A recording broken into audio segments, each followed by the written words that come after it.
அனைவருக்கும் வணக்கம். எல்லாரும் எப்படி இருக்கீங்க? எல்லோரும் நலமுடன் இருக்க வேண்டும் பிரார்த்தித்துக் கொள்கிறேன். இன்றைக்கி நம்ம என்ன பண்ண போகிறோம்னா கடலை மாவில் ஒரு அடை தாங்க செய்ய போகிறோம். ஈஸியான ரெசிபி தாங்க, சிம்பிளாக செய்யலாம். அது எப்படி செய்யலான்னு பார்க்கலாம்.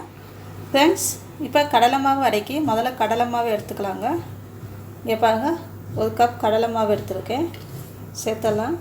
தேவையான அளவு மஞ்சள்தூள், 1 ஸ்பூன் மிளகாய்த்தூள், தனி மிளகாய்த்தூள், அரை ஸ்பூன் ஜீரகத்தூள், பெரிய வெங்காயம் பொடி பொடியாக கட் பண்ணதுங்க, 1 கப் எடுத்துருக்கேன். சின்ன கப் பாருங்கள், இதையும் சேர்த்துடலாம்.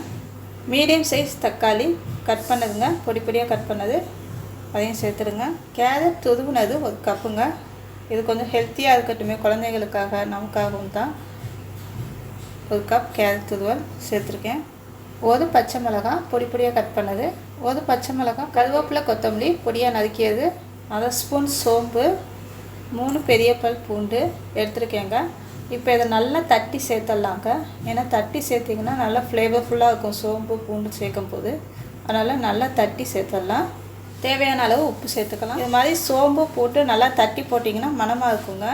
தோசை மாவு பதத்தில் இந்த மாதிரி கழிச்சு வச்சுக்கோங்க. இப்போ தண்ணி ஊற்றி கழிச்சுக்கலாங்க. இப்போ எல்லாத்தையும் நல்லா கலந்து விட்டுக்கலாங்க. பாருங்கள், இப்போ அடை ஊற்றுறதுக்கு தவா ரெடி பண்ணியிருக்கேங்க. எண்ணெய் ஊற்றிக்கலாங்க. கடலை எண்ணெய் தான் ஊற்றுறேன். தோசைக்கல்ல கூட ஊற்றலாங்க. நான் நான்ஸ்டிக் தவா எடுத்துருக்கேன். இப்போ ஊற்றிடலாங்க. வேகட்டுங்க. வெந்தோடனே திருப்பி போட்டுக்கலாம். பாருங்கள், வெந்தோடனே திருப்பி போட்டாச்சு. அடைண்டால கொஞ்சம் மொத்தமாக ஊற்றிக்கலாம். பாருங்கள், கடலை மாவில் செஞ்ச அடை ரெடி ஆயிடுச்சுங்க. இதே மாதிரி மற்றது செஞ்சிடலாம். கடலை மாவில் செஞ்ச அடை ரெடி ஆயிடுச்சுங்க.